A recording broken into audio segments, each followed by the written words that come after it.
Šogad latviešu autokrosisti, kas brauc ar vieglajām mašīnām, ir spēcīgākie Baltijā. To svētdien Zilākalna trasē godam pierādīja Latvijas braucēji, kas mērojoties spēkiem ar Lietuvas un Igaunijas sportistiem, komandu vērtējumā izcīnīja Baltijas kausu. Balvu vērtīgāk padara tas, ka Baltijas kausa izcīņa sportista aprindās neoficiāli tiek dēvēta par Baltijas čempionātu. Vēl aizstiepzoties notikumiem priekšā jāuzsver, ka arī individuālie kausi lielākoties tika Latvijas sportistiem. Bet tagad par visu pēc kārtas.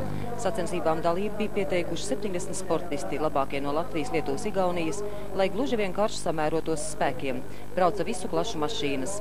Protams, latvieši bija labākā situācijā, jo Zilākalna trasi viņi pazīst, savukārt viesiem tā bija sveša.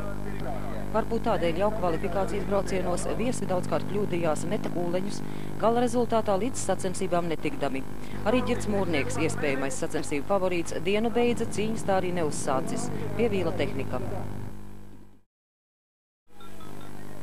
Liela daļa skatītāju uz sacensībām bija nākuši, lai jaudīgākajā, tātad divīzijā 1, redzētu, kā brauca visa Eiropas spice. Taču vīlās spices nebija.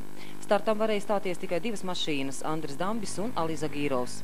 Lai kaut kā iziet no situācijas, darot 2 mašīnu braukšanu interesantāku, Dambim un Zagīrovam trasē pieplusēja Alekseju Jalūņinu, šā gada Eiropas čempionāta 10. vietas ieguvēju lielākajā bagī klasē. Nu ko, neredzējām, kā brauc Eiropas divīzijas, vismaz skatījām, kā brauc Eiropas bagīs. Un droši vien redzējām ko unikālu, jo nekur, nekad vēl tā nebija bijis. Braucienos tad zeltainā Dambi mašīna priekšā, tad bagīs. Это первый раз в жизни в моей вообще, я так езжу с дивизии 1. Но я всегда хотел поехать с дивизией, чтобы посмотреть, как машины. И какие впечатления сегодня? Ну, мне очень понравилось. Я думаю, что ради этого стоило приехать сюда. А вам немножко не было, ну, так, не забилось bail браук blakus tām mašīnām? Ну, бояться нет, просто я старался осторожнее немножко, чтобы там все-таки друзья, все-таки ездим на Европу вместе. Так что это не совсем гонка, но тем не менее. Ko jūs varat kā profesionāls teikt? Kuri sportisti šodien ir tādi spēcīgāki, latvieši, lietuvieši vai igauņi? Вы знаете, я вообще восхищен латвийскими гонщиками, потому что в этом году, ну, в принципе, в Европе равных им не было. Ну и поэтому мне кажется, что все-таки латвийский автокросс очень на высоком уровне. Я думаю, что здесь тоже латвийские гонщики проявят себя как надо. Protams, Baltijas kausa divīzija klasē tika Andrim Dambim.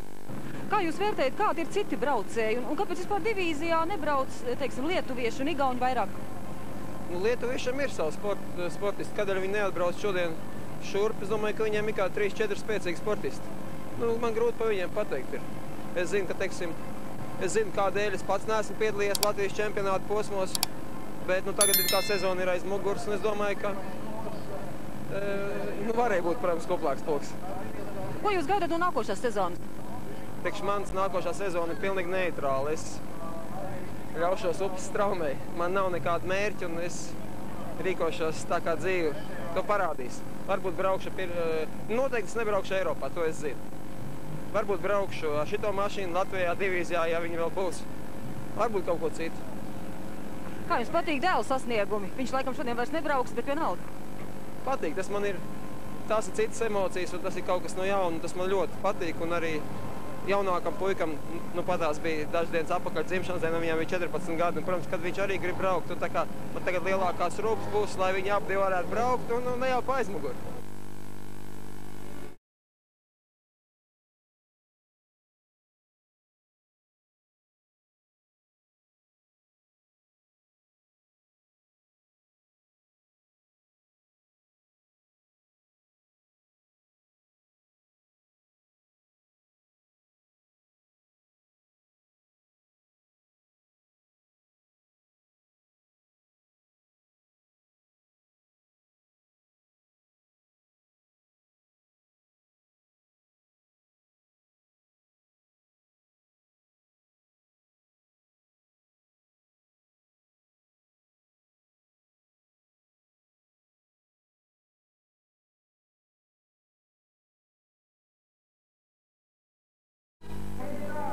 Sporta speciālisti pirms sacensībām plānoja, ka visazartiskākie un trakākie varētu būt 1400 kubikcentimetru klases junioru braucieni.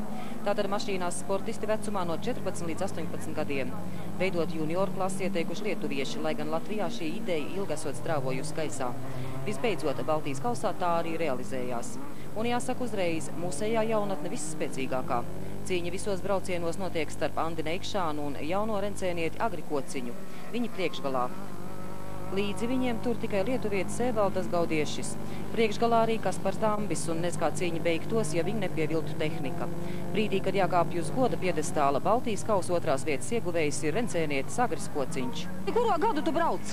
Es braucu, var teikt, 1. gads man iet. Es ziemā sāku un tagad vēl gads nav riņķī. 1. sezona tā ir šitā. Vai tu var teikt, ka tu labi brauc? Es nezinu, vai es labi braucu. Droši vien kļūdas ir, jātrenējās, jābrauc, es nezinu. No malas labāk redzams droši. Bet kurš tu šodien biji? Es šodien vispār biju 2. Pirmā braucienā es biju 1., 2. bija 2. un 3. bija 4. Tā sanāca, kad augstāk 4. braucienā netika, 3. braucienā augstāk par 4. vietu netika. Kā tu skaidro, ka Rencēnos tādi daudz labi autobraucēji? Es nezinu, kā Traubergi, tēvs kādreiz brauca, nezinu. Traubergi vienmēr saka, ka viņi turpat pa celiņu ap māju braukājoties, trenējoties. Kur tu trenējies? Man teica, no Darbnicām ārā nelaiž, viņš man tikai ap Darbnicām apkārt. Tālāk nekur neesmu braucis. Kādi tev nākotnes plāni? Nākotnes plāni, cerams, varētu nākamā sezonā arī startēt, un tā jau redzēs. Baltijas kausa 1400 kubikcentimetru klasē junioriem tiek baušķiniekam Andim Neikšānam. Tā morāli sanāca, tā kā ar revanšu visu sezonu, tur joka mašīna un viss kaut kas atvidējās. Šodien viss gāja normāli. Kā tu vērties savus konkurentus? Konkurenti šodien nebija ļoti spēcīgi, bet bija arī diezgan spēcīgi konkurenti. Un Agris Kociņš tagad sāca ļoti labi braukt, un Kaspars Dambis konkurenti bija. Vai tu tā jūti, ka arī Lietuvā un Igaunijā puiši interesējās par sportu, jo viņu sportisti nebija ne tik daudz, ne tik spēcīgi? Nē, tur mēs bijām aizbraukuši pirms pāris nedēļām uz Igauniju, un tur arī notika tāds gongs, bet tur nav tāds līmenis, tur viss tā diezgan švaki.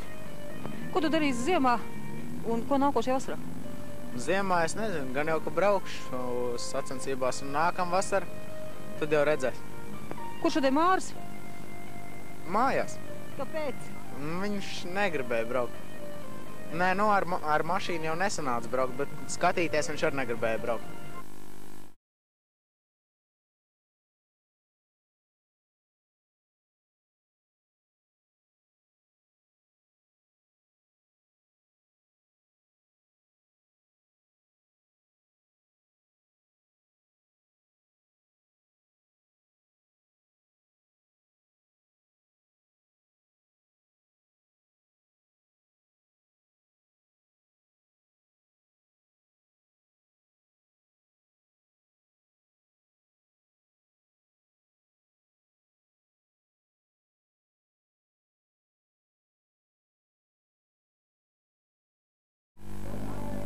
Visdramatiskākās un niknākās svētdienas šķiet bija cīņas 1600 kubikcentimetru klasē.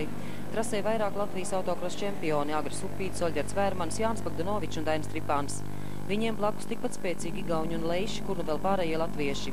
Pusfināla priekšgalā izvirza tikai mūsējos – Tripāns, Ērklis, Bloms, Laipnieks, Bergmans, Upītis. 5. aplī malā apstājas Jānis Bagdanovičs un tālākajā cīņā vairs nepiedalās. Fināla braucienā 1600 kubikcentimetru klasē pirmais sešnieks mūsējais. Ko bilst, kā pirmie aizbrauc, tā pirmie finišēja. Nepārspējams svētdien Dainis Tripāns. Vai šitas nebija viss sezonas revanšs? Jā, bija. Droši vien, ka bija. Tu esi priecīgs? Jā, protams. Ko tu saki par lietuviešiem igauņiem, kāpēc viņi paliek aizmugurē jums? Nezinu, katrā klasē sām, viņiem bagijos varbūt bišķi labāk iet. 1-6 klasē gan laikam ir grūtāk viņiem. Nezinu, tā vienkārši sadalījies. Kā būtu, ja šodien būtu Jānis Bagdanovičs braucis, kā domā? Slikti jau droši vien nebūtu, to jau varēja redzēt pēc viņa sākuma starta. Ko var zināt? Varbūt finālā kurš nevar kļūdīties. Visiem kļūdas kādreiz gadās. Kāda šodien bija trasa? Šodien bija katrā ziņā labāka, kā viņa te ir bijusi pirms tam. Jo bedres nebija tik lielas un tik asas, kā bija iepriekš šajā pašā trasē.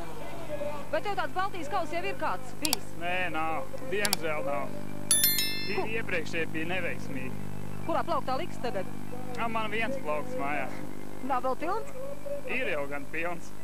Turpat pieliks? Nu jā, kur tad citur, lai viņi liek? Daina, ko darīs ziemā, ko nākošgad? Pa ziemu noteikti vēl cīnīsimies. Tur ir man lētāk tā braukšana sanāk ar parastu benzīnu un parastu motoru, galīgi parastu. Pa nākošo sezonu skatīsies. Ja būs kas atbalsta, palīdz, tad noteikti brauksim. Šitajā pašā klasē vai citā? Es domāju, šitajā pašā. Uz divīziju noteikti es tur neceru. Tas ir krietni dārgāks un varētu teikt, ka pats arī noteikti pirmais gads būtu vējā, kamēr iemācītos braukt. Tu nemāki braukt? Nē, nu braukt jau māku, bet braukt vajag labi ar divīzijas mašīnu. Visu braucienu laiku Tripāna mastē turējās Agrs Upītis, tā kā gribēja tik garām, bet netika. Uzvarēja Tripāna meistarība. Agrs Upītis 2. Agrīt parāda kausu vispirms. Te nav ko rādīt, te ir 3. vieta. A, kāpēc tev 3. rokā? Tripānam ir 2. Un laipnieks ir vinnējis. Sajauc kausus jums? Jā, visas. Tu šoreiz pirmo reizi brauc starp citas klases mašīnām, starp Tripānu, Laipinē, kā bija? Grūti bija. Kāpēc? Tāpēc, ka viņi stiprāki pa mani. Bet tu vienalga tik uz piedestālu?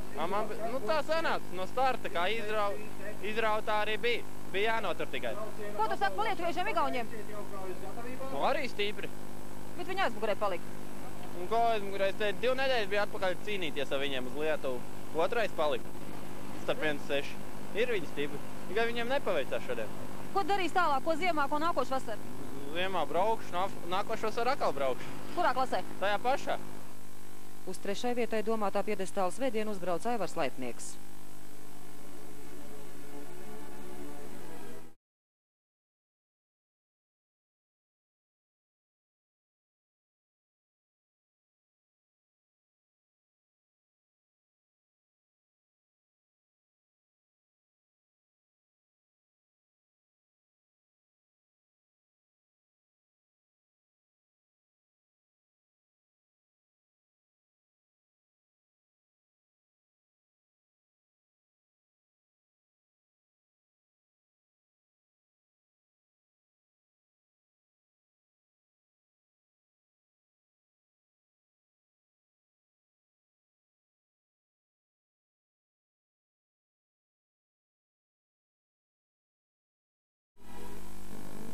Par Baltijas kausa klasikā cīnījās Latvijas čempionātu un Lietuvas čempionātu Spice un Igauņi. Trasē arī 2 spēcīgākie Latvijas žiguļi ar numuriem 70 un 13. Šoreiz pie 13. žiguļu stūras nevairs Agnis Alksnis, bet gan Arnis Bāliņš. Pirmajā priekšbraucienā uzvar latvieši Māris Druva, Armands Griboniks, Arnis Bāliņš. 2. priekšbrauciens ir dramatisks. 1. Aivis Egle, aiz viņa Lietuvas spēcīgākais klasiķis Kestutis Gilis, un tālāk jāsaka pārējiem 1. aplī beidzās cīņas. Lietuvietis Markans gribēdams apdzīt uzbrauc Valnī, met Kūleni un uzkrīt uz Bružānu un Kerna mašīnām. Fināla braucienā priekšgalā 1 aiz 2 Druva, Egle, Griboniks. Lietuviešu čempions Gilis met Kūleni, ar to arī cīņu beidz un atzīst latviešu pārākumu. Так получилось.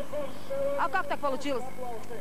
Очень близко к борту ехал, и, не первый круг так ехал, и чувствовал, что, на грани очень было все. И поймал немножко этот борт и перекинуло. Вы можете сказать, что латвийские спортсмены, немножко крепче вас, или нет? Не знаю, как сказать, спортсмены, техника у них лучше, да. Но у вас, сколько я знаю, автомобильный спорт номер 1, а у нас баскетбол, да. Baltijas kausa klasikā ieguva Māris Druva, 2. Aivis Egle. Ko dēls palīdzēja mašīnu novietot? Jā, viņam jāpalīdz vienmēr ir uzbraukt uz piekaps un visi atbildīgie darbi. Tas ir ļoti grūti, ļoti grūti. Atbildīgs darbs arī. Kā tēvs ir šodien apmierināts sacensībām? Labi. Es domāju, ka labi. Varēja būt labāk, bet labi. Kā jūs skaidrojat to, ka visi 3 atkal ir latvieši un galvenais tas jau bija tā pierasts, ka viņi savā starpā visi 3 arī cīnīsies? Ka visi 3 latvieši, tam tā jābūt, tas ir normāli. Ja? Jo Latvijas autosports, es domāju, ļoti augstā līmenī. Un ka visi 3 kopā starts un pārējais jau bija, kad ir iebraukt vienu pēdu, ja, kā bija pavasarī, ka mēs visi 3 vilcieniņā braucām, un apdzīt nav iespējams. Varbūt jums ir, labāk tehnikā lietuviešiem, labāk meistarība, jo lietuvieši paliek laika aizmugurē. Viss mums ir labāks. Ir braukšana, ir tehnika, viss ir labāks, es domāju. Vai Baltijas kausa ir tādas vērienīgas sacensības un vajadzīgas sacensības? Es nezinu, īpaši jau nekas nav. Vienīgais, kad Baltijas, ja, kad visi trīs Baltijas republikas it kā varētu līdzināties spēkiem, ja, bet jūs tā... Latvijas čempionāts ir daudz augstāk vērtējies, es domāju. Jūs tā ikdienā tā pabraucat tomēr uz Lietuvu, uz Igauniju, kādās sacensībās nepiedalāties? Nē. Jo mums jau Latvijā šogad bija daudz sacensības, gan arī katru sestdienas svētdienu. Neiznāk laiku un naudu. Ko darīsim ziemā un ko nākošajā vasarā? Vēl kaut ko grūti spriest ir. Šitā sezona īsti ir beigusies. Tagad jāsāk domāt, kas būs uz priekšu. Kaut kādas domas jau ir. Kas un kā būs, to redzēs. Mums jāgaida. Noteikti. Autosports esot dinastijas sports, tādēļ trasē arī pavisam jauna sportistu maiņa. Vai tu ar mašīnu māki braukt? Nē. Tev tētis vēl nav iemācījis? Ir. Ir iemācījis? Stūrē mašīnas, Stūrē. Kas tev visvairāk patīk sacensībās? Tētis. To es saprotu, bet tev patīk, ka mašīnas brauc ātri vai gāžās? Braukt ātri. Vai tu uz visām sacensībām brauc tētim līdzi? Nē. Uz kurām tad tu brauc? Visurieniem. Kad tu izaugs, kas tu būsi? Braukt gonkās.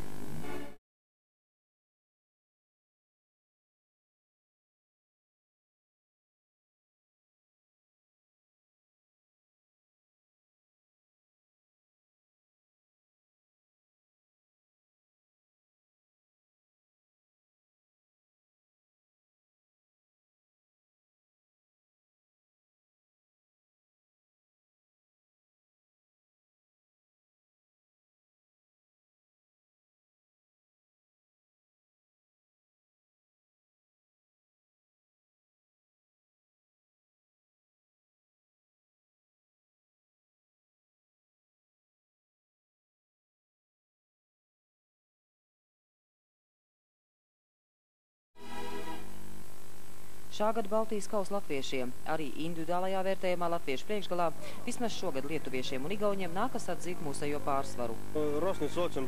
Atšķirība liela, jo jums vienam startam stājas vairāk mašīnu kā visā Igaunijā kopā. Kā ierasts, braucieni Zilā kalnā bija bagāti kūleņiem, avārijām, pozīciju maiņām. Tādēļ skatītāji tūkstoši interesi un līdzpārdzīvojums. Oļo, tas nepat intervēja igauņus, un viņi teica, ka viņiem šitā trasa šausmīgi patīkot. Kā tev šķiet, kāpēc tā? Ļoti patīkami dzirdēt, kad viņa patīk igauņiem, lēšiem, bet ne mūsu divīzijas viens braucējiem. Diemžēl. Kā tu vispār vērtē šodien sacensības? Baigi interesantās bija. Skatītājiem, es domāju, ka garlaikoties nenācās, ja? Tie vāki, visi tādi notikumi, baigi labi bija vispār, tiešām labi. Labs mačs. Jo tādi jau viss ir, kaut kur, kā ņem to Baltijas maču, viņi vienmēr ir interesanti. Tagad viņi notiek te Zilā kalnā, kur viņi būs nākošu gadu? Nākošu Lietuvā. Kāpēc mūsu sportisti ir tādi stiprāki tomēr par lietuviešiem igauņiem, kā tu skaidro? Tas tikai šīs sacensībās. Iepriekšējās divās gan Lietuvā, gan Igaunijā, lai ielika mūsējiem. Jā, tā kā tas ir tāds revanšs, var teikt, pa 2 gadiem, bet stabili. Iepriekšējās sacensībās nebija mūsu spicākie braucēji?